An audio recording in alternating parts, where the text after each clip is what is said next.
आम्ही पोलीस, महानगरपालिका आयुक्त आणि कलेक्टर याची मी संयुक्तिक एक बैठक घेणार आहे.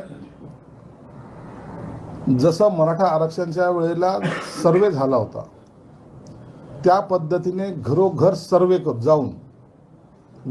जाऊन सर्वे करणार आहोत. हे तिन्ही एजन्स्या, कॉर्पोरेशन्स, पोलीस आणि कलेक्टर आणि ग्रामीण SP यांना संयुक्त यांची टीम बनवून एक आठवडा किंवा 15 डोर टू डोर जाऊन या सगळ्या गोष्टीची माहिती आम्ही घेणार आहोत. अनेक वेळेला आमच्या निदर्शनात असं आलं आहे की जे काही आधार कार्ड बनवत आहेत ते आधार कार्ड बनवणारी सुद्धा एक टोळी या शहरात कार्यरत आहे. इलेक्शन कार्ड देणारी सुद्धा टोळी या शहरात कार्यरत आहे. म्हणून या सगळ्या बाबीचा सखोलीने एक प्लॅन करून या शहरामध्ये, या जिल्ह्यामध्ये जे बांगलादेशी घुसखोर आहेत त्यांना पकडण्याची मोहीम आम्ही आता सुरू करणार आहोत.